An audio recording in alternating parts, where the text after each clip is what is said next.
Does homework start fine, but then you can sense that moment when they lose momentum and then it all comes crashing down? There's a 60-second reset that gets them back on track without nagging and before emotions explode.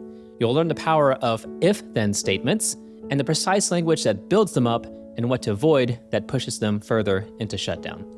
My name is Dr. Michael Chayati, aka Dr. Michael. I'm a pediatrician helping parents of emotionally sensitive teens with ADHD rebuild connection and instill confidence through a shared language of intuitive, science-backed frameworks. And today, I want to show you how to help your teens self-correct before homework stalls out and turns into a meltdown. For this reset to be effective, we need to briefly understand context and look at the big picture. Here's a simple metaphor I share with families in clinic. Think of your teen on a road trip. Every road trip depends on three things: a destination, a vehicle, and driving skills to operate the vehicle.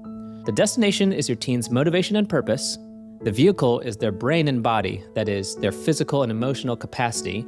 And the driving skills are their executive function. To support their driving skills, I use something I call the GPS framework, which stands for Get Started, Pace Yourself, and Self-Correct.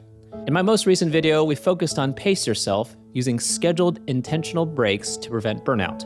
Today, we're zooming in on the next skill, self-correct. This is the skill that helps your teen notice when things are starting to go off track and make adjustments before everything falls apart. Here's what self-correction can look like in real life. Identify moments when your teen tends to lose momentum. For example, I've reread the same sentence 5 times. I'm starting to feel a little irritated. I'm not absorbing as much. That's the signal, not to quit completely, but just enough to pause and do a brief reset. This might look like switching strategy, such as highlighting, summarizing, or drawing out visual notes, changing positions, standing up and stretching for 60 seconds.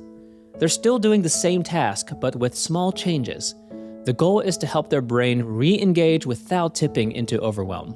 One of the most effective ways to teach this skill is with simple if-then plans. For example, if I notice myself rereading the same sentence 5 times, I will switch my strategy instead of forcing it. If I notice I'm starting to feel a little irritated, I will change positions. If I notice I'm not absorbing as much, I will stand up and stretch for 60 seconds. This helps because it takes the pressure off and allows for a predictable plan they could put into practice. So what can you say as a parent?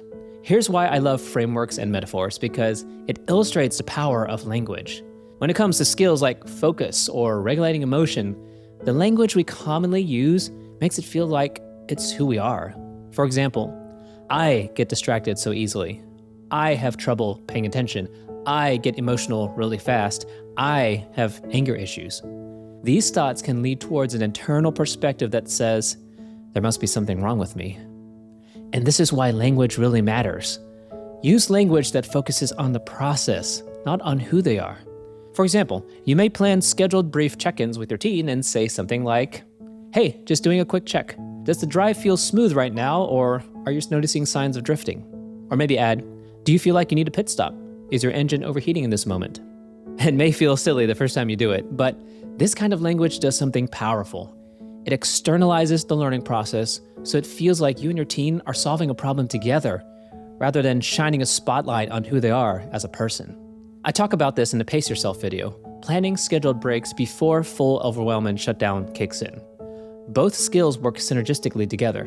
Pace Yourself creates intentional pit stops to avoid burnout, and Self-Correct is a skill of self-awareness, where your teen practices adjusting when veering off course, or calling for a pit stop earlier.